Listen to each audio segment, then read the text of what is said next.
Welcome to Fearlessly Made You. I am your host, Kristie Tobias. Joining me today are guests just striving to dominate in their personal and professional lives while answering the question, what does it mean to be fearlessly made?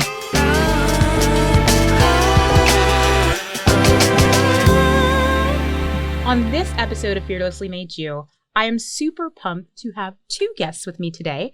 So some of you may have had the chance to see me on the Behind the Grind show. So I have the fabulous hosts from the Behind the Grind show, Jimmy O'Donovan and Tucker Massey. Gentlemen, welcome to Fearlessly Made You. Hello. Thanks for having us. You just crushed that intro. Yeah. I know, right? Yeah. I've been working on it. I wish I could do that. Wow. That was just like off the cuff. Killed it. You know, we're done now. Like, we don't need to do anything else. Everything's fine. The intro is good. No, y'all are fabulous. I'm super pumped that y'all are here because it's like reversing things now, which is kind of cool. Great I know. To be on this side. I bet it. Have you been on the other side a lot? Like, as podcast guests, or are you typically the hosts? Typically the host. 99% of the time, the host. Nice. Yeah. But I'm liking this. We don't have to set up or do anything. Yeah. There's no pressure except for when I ask you super like vulnerable questions and you have to answer those. Outside of that, there's no pressure at all. We're ready to open up. I'm about it. Well, you know what I would love to do though is, and I don't know how many people know the story of Behind the Grind, kind of how it came to be, how you guys came to be and came together for this beautiful bromance, but would love and for those of you that are like, again, shameless plug for the YouTube, because you may just be listening, hop on the YouTube and you can watch it there. But what you're not seeing is two very handsome, beautiful gentlemen. And you know, that's just a good reason for you to watch us. But they came together and have Behind the Grind, and I have no idea how, no idea why, but I would love to know just a little bit more about that. So I'll let y'all kind of dive into that. Tucker? Yeah. So flashback 2018, I think it may have been. Yeah. And I was a personal trainer at the Downtown Y at the time. And, you know, I knew I was an entrepreneur. Like in my head, I'm reading all these books, but I'm not surrounded by anyone that has the same mindset as me. Mm-hmm. So I don't know. I get in these weird moods sometimes. And I just like go up to people and I'll just like ask you like, you know, what's your purpose in life? And just to see how you respond. As the most introverted person I know. Right. So, yeah. I've been part of that conversation. Yeah, probably had some cold brew that morning. So it's like one morning at the Y. I don't really know Jimmy. Like I've seen him in the gym before. We haven't really talked. Like have never met him before at all.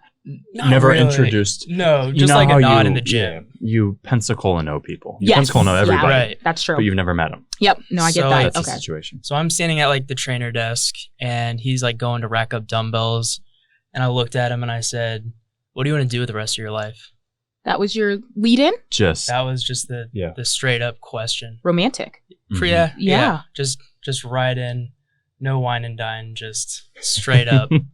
Dove, so many things I want to say. DMs. That's what I was going to say. So yeah, that's how it transpired. And like from there, we just decided to say like, hey, let's go meet up at Plaza to get coffee and chat. At the time, I had an idea for a fitness studio concept. And so that's why I was talking to him, or I asked him, you know, what he wanted to do. And, you know, luckily he had something like that in the works, kind of. So it was weird how it all worked out. But after, you know, meeting for a few weeks or probably a few months, with him putting up with my bullshit and just my random ideas, pitching him, you know, we had the idea, you know, why don't we start a podcast? There's no really entrepreneurship podcast in Pensacola. Yeah. So using it as a way to introduce ourselves to mentors, investors, potential, you know, business owners. And, you know, we saw it as an opportunity to, you know, open up the conversation for the Pensacola community. Yes. To, you know, I guess just interview entrepreneurs and help people master their craft. Right. And we went through a lot of, you know, kind of head scratching moments of where do we go for this answer? Who can we reach out to help us find this? And during one of those meetings, you know, Saturday morning meetings, that's like Tucker said, he's like, all right, let's start a podcast. Like, let's put all the information we've found as well as let's help those other individuals along their journey. Let's make it a little easier if we can to help them get from point A to point B. So I and love no that. experience in podcasting. That was the part that I was going to like, ask you next. You got Not, it. Yeah. not just podcasting, Like, producing, None of zero that. Okay. musical. no. Yeah. Like No thanks. my background's athletic training. Yes. Like I knew nothing about podcasting. And same with Jimmy. Mhm. We're just kind of dove into YouTube, watched some videos, jumped on eBay, bought some equipment, and Nice. set it up in Jimmy's kitchen. Yep. And about That was your first studio. right, yeah, Love it. 100 takes to get the first little intro. God, That bless, was fun. terrible. Probably more than that. But now here we are. Right. Well, I love that though, because you say something, because as we all know, and it's weird, like as podcasters, however the hell we want to call it, as people who are just trying to make shit work, Mhm. it's interesting because you have to kind of like, you do this lots and lots of research and try and figure it out. But as we're talking on this, there are people that are doing the same thing. Right. And so I Mhm. think that's the important part. And it really connects to the purpose of Fearlessly Made You. Is it's that conversation around, you don't have to allow that fear to own you. So it's not being without the fear, but not allowing it to own you. And hearing Tucker, you dove straight in. Yeah. What do you want to do with your life? Which is Mhm. awesome though, because, we chuckle, but how many times, and as all of you are listening, how many times have you found yourself stuck because you didn't ask that question, or because you didn't take that leap, or you didn't take that risk or jump in? Right. And I think often it's because we allow that fear to be the driving force, and it doesn't have to be. So I'm curious for y'all, and be as honest and transparent as you want, but as you're thinking about kind of that journey, I'm sure you've encountered a ton of difficulties and struggles just trying to figure it out. But what has driven you to maintain kind of that fearless existence mindset? So owning the fear and not letting that fear own you. Do you want me to go first? Or you want to go? Yeah, go ahead. For me, I just kind of have the mindset of, let's create shit and just put it out into the world and see what happens.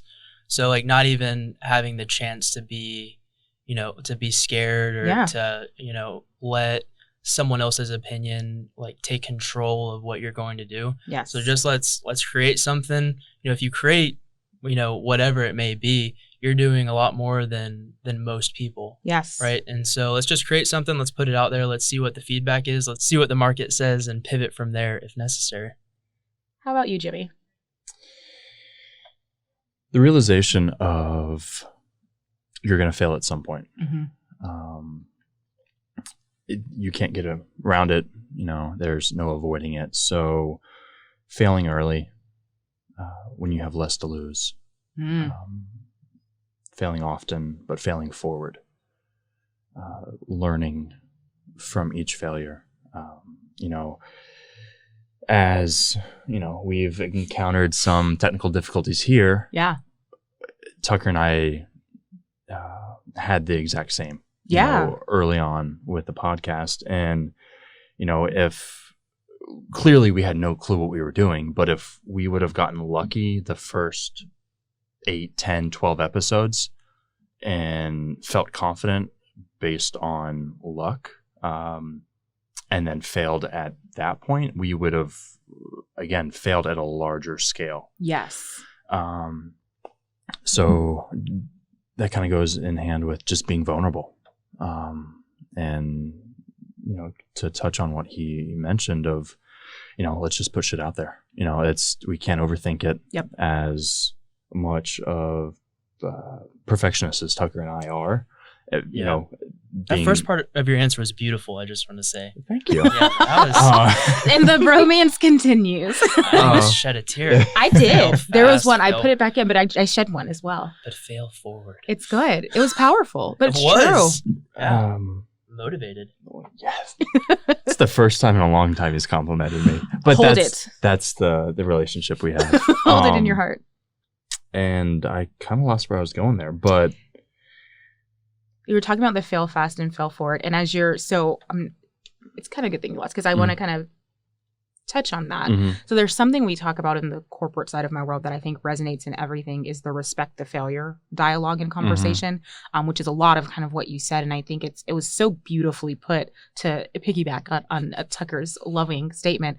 But it's also that people, like, failure is such a strong word sometimes that I think people use it as a crutch of like, well, I'm not going to try this because it could lead to failure. Have you guys, and I think because you've had the opportunity to dedicate a lot of your hosting to talking to entrepreneurs and kind of getting a lot of thoughts and feedback, like you said, like you're getting all this information. As you think about the respective failure, do you see that failure can sometimes like inhibit people from moving forward? And have you seen or even given people guidance and advice on how to like not allow that to be the way that they go? So not letting that failure stop them. Through our conversations that we've had with Behind the Grind, we've been able to see those individuals that have been able to accept the fear and work through it. So we've been able to learn that way. Fair, yeah. You know, the product that Behind the Grind is, we're not interviewing, we're not talking to those that have, yes, they failed, right, but eventually they've succeeded. So, you know, we've learned from the positives that they've gone through. So. That's fair. No, that makes perfect sense. Saw this great Nike commercial yesterday. Oh. I believe it was Nike, but it was like, you know, it was about the Olympics, but it was pretty much summing up, you know, like, don't be scared that you're going to fail. Like you just need to start and see what happens. Yes. Well, and I love that because, you know, as we talk about how you kind of help people see that, I think there's the authenticity in each of your journeys personally. So one of the cool things I love about Fearlessly Made You is we kind of start down that journey of, you know, I think a lot of times the work that we do kind of defines a lot of who we are. And I think sometimes that's inevitable. I know a lot of people say, don't let your work define you. It's like, well, I do what I love. So it's gonna, if you're lucky enough to do what you love. Exactly. When you are not, different conversation. I think we've all been in those places. I know I have, where I hated every minute of what I was doing. I think, unfortunately, a very large majority of America's. My first job was Toys R Us. Were you the toys? What did you do there? I was in the back. Tucker's a pocket-sized human. Next to Jimmy, yes, I do look like I'm 4'8". No. I'm like, look like a different breed of a male. You know, we all have our own unique skills. Yeah, well, when you're next to someone that's 6'11". Yeah. Are you really that tall? No, he's not. Normally it's 6'13". Yeah, 6'13". That's his go-to. That's a good one. I like it. Well, okay. So going back a little bit, I have questions for you guys, and this is going to take us outside of Behind the Grind, which is you individually as people. So as you think about your journey, I think about like my own individual Fearlessly Made You journey, and the book is centered around like my journey with post-traumatic stress disorder and the trauma and how you kind of work through that. And like, that's been my greatest sense of like ownership and pride, is working through that struggle.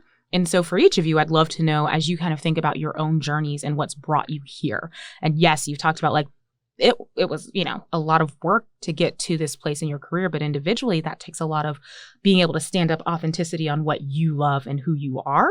So I would love to know like what's brought each of you to the place where you are personally as well. And so Jimmy, we'll start with you because Tucker, we've been starting with you. What has brought me to where I am today? Not to sound too cliche, but obviously the household is, you know, when you're young, you know, what you're surrounded by, who supports you, is a very large, you know, impact in your life, whether that be positive or negative.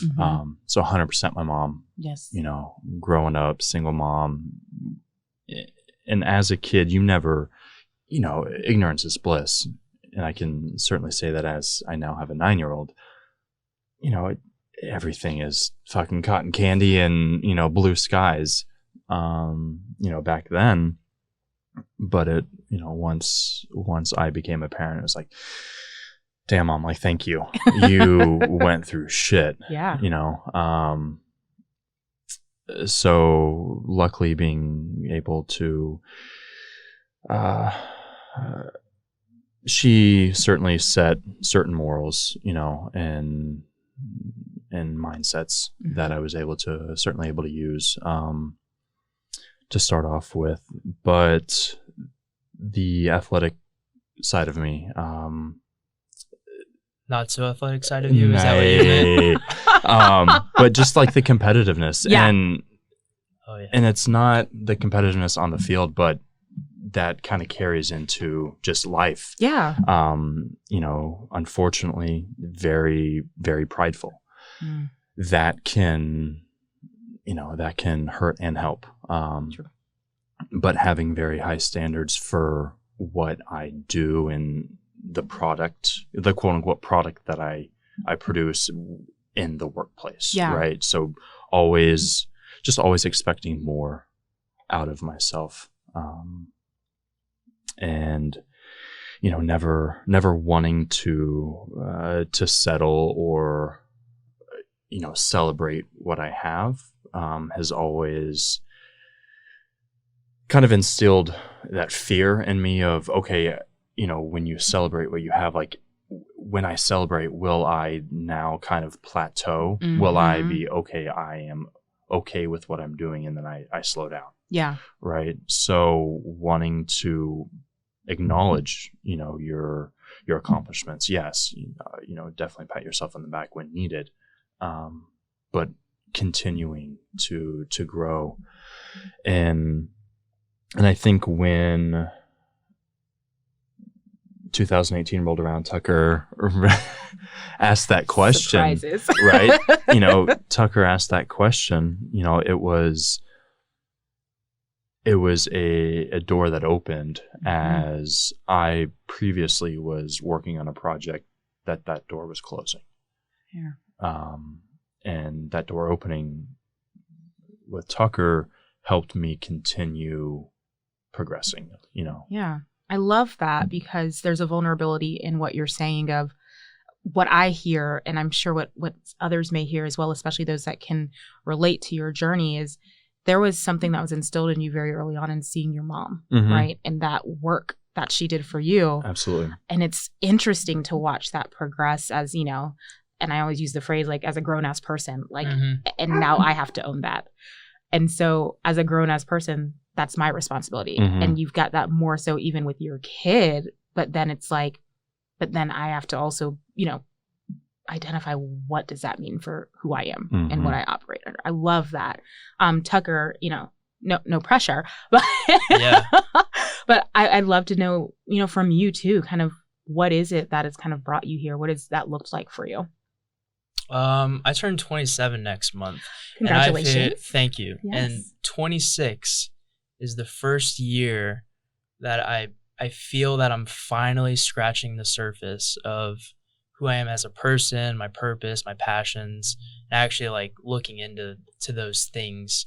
I dealt with a lot of anxiety. I mean, even I still do. But like when we first started the podcast, I mean, Jimmy and I would meet. It was before the podcast when we started talking about the other business venture. Like we would meet and I would just have full body shakes because I would be so anxious. Wow. And just like, it wasn't because Jimmy's just this amazingly attractive human being. That's it fair. was just because for some reason, Accurate. my anxiety was just through the roof. Yeah.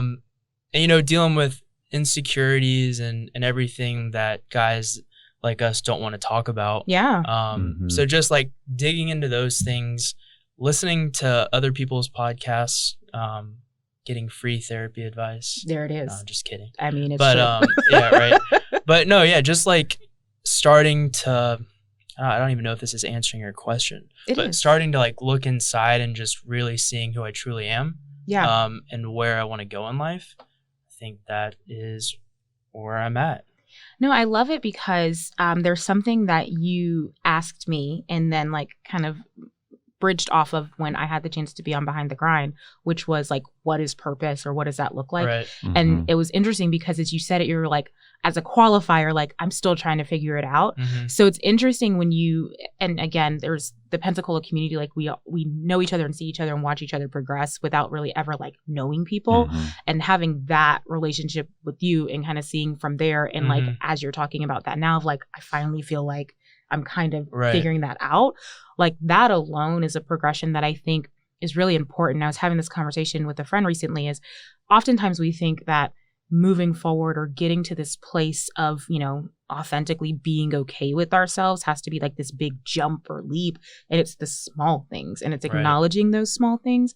And so thinking about that for y'all, I think something that's really cool though is, and y'all joke and laugh about that relationship that you have, but there's a bit of that like complementary spirit that I see in the two of you. And for those of you that can't watch this, again, like I said, shameless plug to watch two very lovely gentlemen have a nice bromance. But there's that support that you guys have for each other. And you hit something on the head, which is there are certain things that men don't talk about.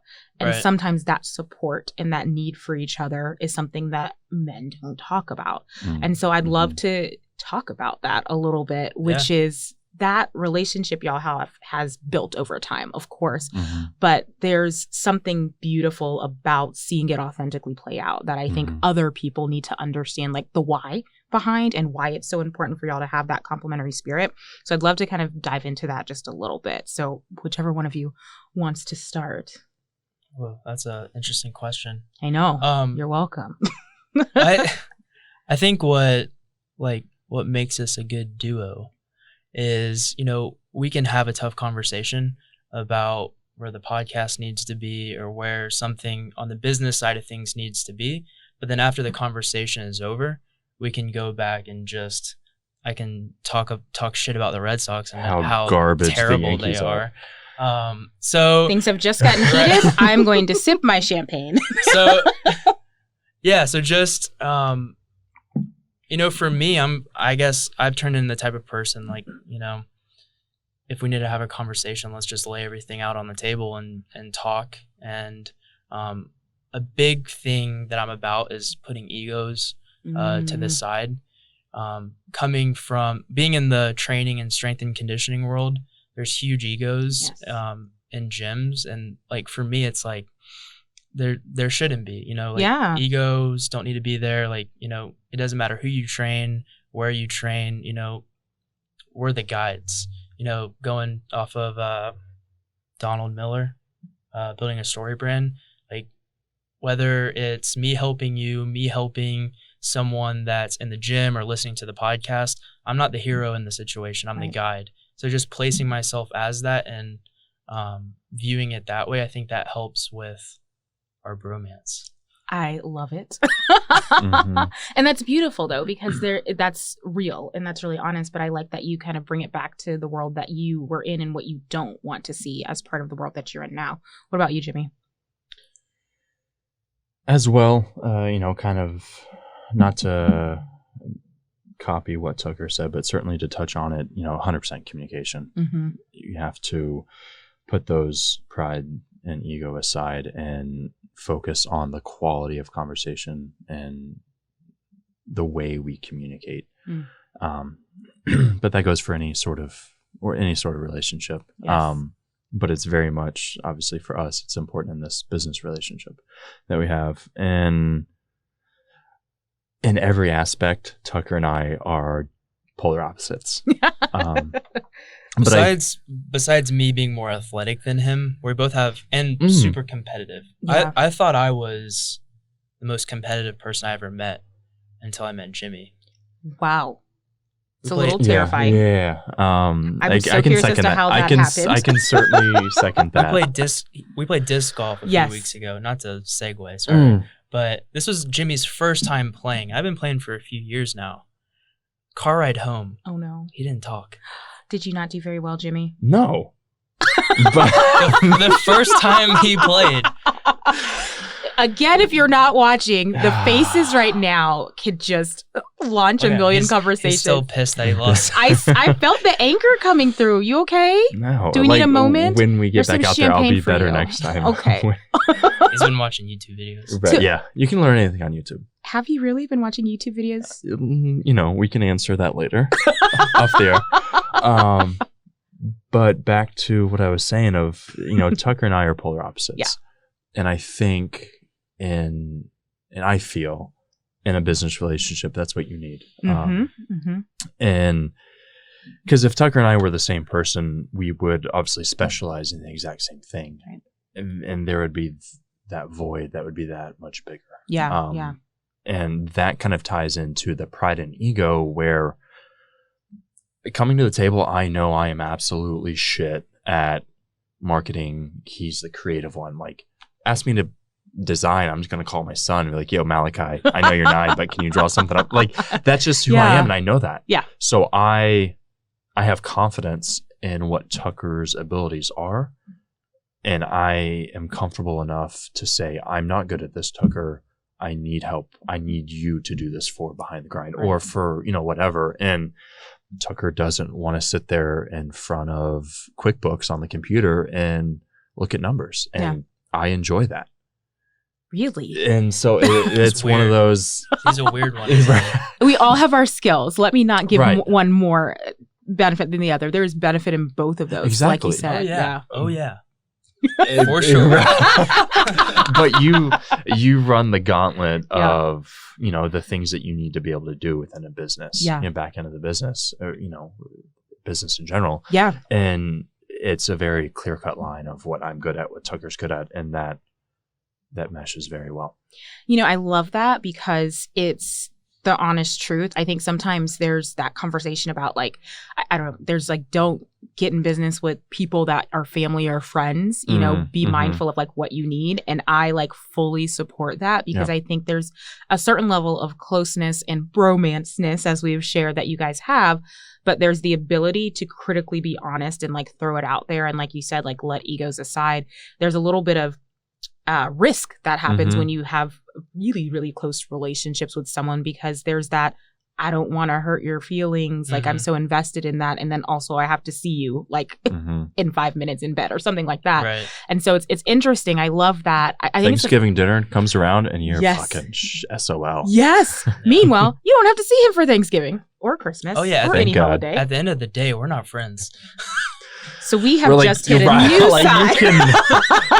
Let's make that known. Let's just put that out there. I don't like this guy. He's a Red Sox fan. True Hollywood stories, like behind the scenes. That's funny. Behind the scenes of Behind the Grind. They're not really friends. I know. Yeah. Just kidding. No, but no, you bring up something that I think is really cool though, is the conversation around business. So we've touched on that, who you guys are as individuals, what it is you do from Behind the Grind's perspective, but also you are also entrepreneurs within Pensacola. And it's a thriving market, but it's a tough market. And especially right now, as we think about everything that has happened.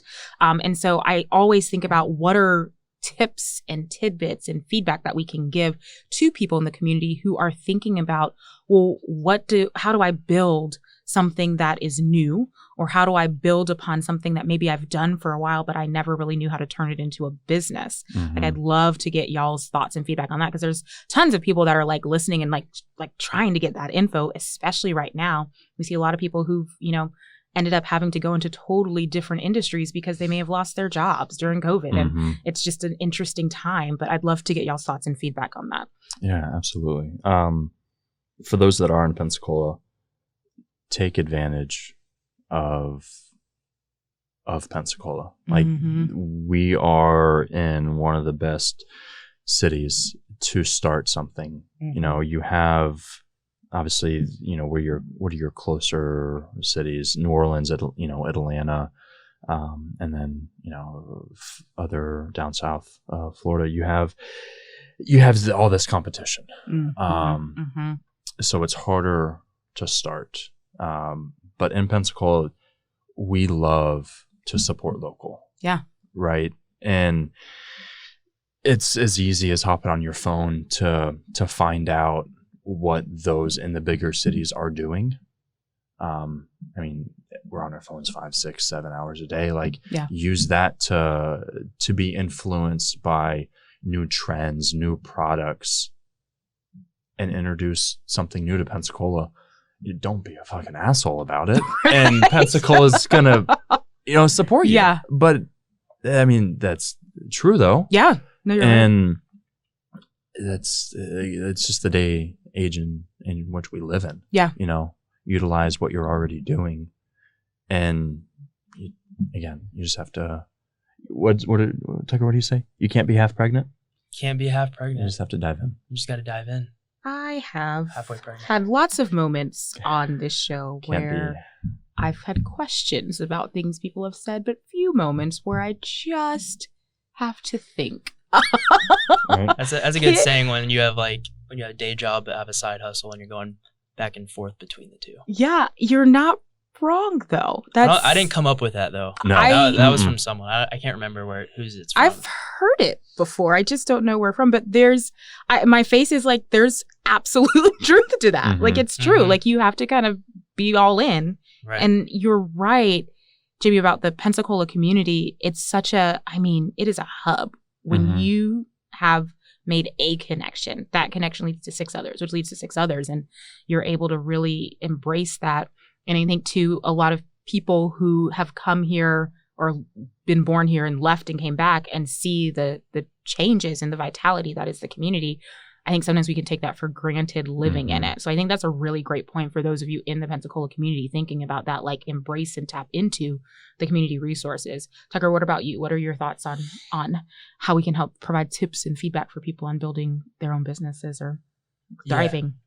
I think the entrepreneurial ecosystem here is something that you can use to your advantage. Mm-hmm. It's just now getting to the point to where we have all of these resources at our fingertips.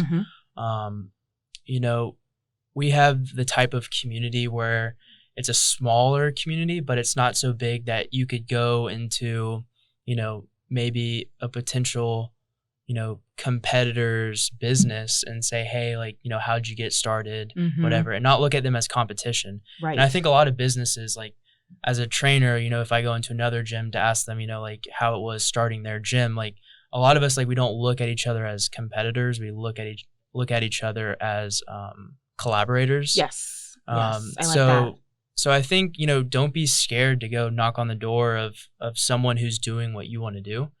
And just reach out and say, hey, let's grab a cup of coffee. What do you want to do with the rest of your life? And just bringing it back around. Right. Full circle. No, yeah. Just don't be afraid to ask for help. That's something that I struggled with and I still struggle with because I like to stay in my own little bubble. But yeah, don't be afraid to ask for help, ask questions. You'd be surprised of the people in the community that are willing to help you get to where you want to be. I like that a lot because I think a lot of us struggle with asking for help. I think sometimes we find ourselves in an area where maybe we are supposed to be an expert or we consider ourselves supposed to be experts. Right. And we don't want anyone to see us fail, kind of bringing it back full circle like we talked about. But it's respecting the lessons that you can learn from other people is so important. And respecting those lessons, I think something that's also important is respecting the lessons of who you are, where you've come from, and what that means for you to truly be you, but also take care of you. And one of the questions that I always ask people is what it means to take care of you. Told you I had a surprise question. And so I think about that with self-care and balance. Little known fact, you guys probably don't know this about me, but my Fearlessly Made You crew team knows this about me. I love to find balance in wine culture, bottles of wine, shall we say, glasses here. So the bottles under the table. The bottles under the table. So my question for you all is, and for some people it may be wine, but I always ask what's one wine you can't live without? And in lieu of maybe wine isn't your thing, what's one way that you really kind of find what that balance looks like? So it can be one wine you can't live without, it can be what balance looks like, whatever way you want to take that question. I know, it's a hard one. I'm gonna answer both. I got you. I like a good cab. Okay. That's my go-to. I respect that. On the other hand, for me, it's meditation. It's working out. I don't really, and running. I don't work out and run. God bless. For the physical benefit. I'm at the point now to where if I don't do some sort of exercise, my mind is no bueno. Fair. So to get my mind right, which is no good for those of you that may not speak Spanish. Right. Yes. So yeah, it's just finding that one thing that gets your mind right. I think mental health is huge right now, especially you're seeing in the Olympics. A lot of people come out and say, they feel like they have the weight of the world on their shoulders. Yep. And I feel like we're just scratching the surface on that. Absolutely. Mhm. I like that you plug into that. And, this will come out after we're like right now as we're filming, like we're in the like couple days after Simone Biles stepped away. Right. Mhm. And there's something, so speaking to that as athletes, both of you, regardless of the Some better than competitiveness. It's like, One thing is, and I don't know if y'all know a ton about gymnastics, but the vault that Mhm. she did, and when she rolled and then was like, I'm done, she could have blown out her knee. Right. Like all of the Olympic like gymnasts are like, someone else would have killed themselves on that. And like Mhm. that's the thing that like from a mental health perspective, it's like it's so important to find that balance and to understand what that means and to step away or grab a cab and step away, Right. like whatever that looks Yeah. like. So Jimmy, same question Yes, for you. ma'am. Wine that you can't live without, and then what balance looks like for you. not the biggest consumer of wine, Yeah, well, but that's okay. We all have our faults. right, can't be perfect. I do like a good glass of Malbec. Okay, not a big consumer of wine, but a Malbec drinker. Okay. Um, He has a sophisticated palate. Sophisticated man, I see. Who is the real Jimmy O'Donovan? you will not find me running. No. Absolutely not. No. No, that's No. you Not know, unless someone is chasing you. that's all. Yes, That's me too. yeah, valid. Although we Um, respect your run game, Tucker. mhm. Respect it. I appreciate it. Yeah. Catch him at 4:00 running down Scenic. Really? Mm. Is that Yeah. you? Yep. Down, that was you down the street. Yeah. I see. Maybe. Yeah. Probably. The Looking- dude with no earphones in, just full Looking psycho like a mode. Just psychopath. listening to the world around. Just focusing on my breathing. Mm-hmm. There's a lot of respect I have right Mm. now for everything you just said. Yeah. Yes. Yeah. I love wine. I run past the mag. So there you There go. we Right. go. Motivation. Motivation. Right. Motivation. I think on the daily level, day Mhm. to day, is certainly the gym, just to go in and clear the mind. Yeah. But I think on a larger scale is taking trips with my son. Love that. Mhm. Okay. Just got back from Boston. Yes. Yeah. And my brother played for the Red Sox, Yeah, so I respect that. And got Sorry, to, Tucker. You'll be God. okay. Got Breathe. to Breathe through. watch I the. forgot about that. I know you did. got to see the Red Sox beat the Yankees. They did. Walk off bottom of the 10th. That did happen. That was did you? I'm not a Yankees fan right now. Let's just put that out there. They're doing terrible. We're just making sure you knew what happened, just Right. in Yeah, case. Just yeah. in case. Oh, I know. They were Yeah. winning in the top of the ninth, but That we don't was- have to go there. Right. Yeah, we don't. But have to, then they yeah. weren't. Yeah, right. But that's always it's always a motivation. Yeah. To there's a why, there's a reason. I love that. So That's awesome. You guys have been such a treat and a joy. Thank you for having us. Of Yeah. course, learn some new phrases today, but also really just appreciate the authenticity of what it looks like for you each to own your journey from both a professional and personal perspective, but also share that with our Mhm. community and embrace and encourage others to do the same. So thank you, Tucker and Jimmy. Appreciate y'all Yes. so much for being on Absolutely. Fearlessly Made You. Yeah, thank you for having us. Of course. You crushed it as a host. I just want to put that out there. Phenomenal. It's I not mean- easy to do what you do. No computer, no papers in front of you. You crushed that. Well, I'm kinda jealous. y'all are amazing. It's because there's the conversation, honestly. Right. It's the driving of the conversation. And I truthfully embrace and love bringing people on to the podcast that I like as people. I hate to say it that way, but Yeah. truthfully, Yeah. like I'm not in the business of like, let's cause some drama. I'm more in, I want to talk to my friends and just drink wine with them. Right. So it's you guys really that have made it such a powerful and easy conversation. I just feed off of y'all's energy. Y'all make it very Sweet. easy for me. It's true. Okay, well done. Hey. Well done, Great job. guys. And guys, stay tuned for the next episode of Fearlessly Made You.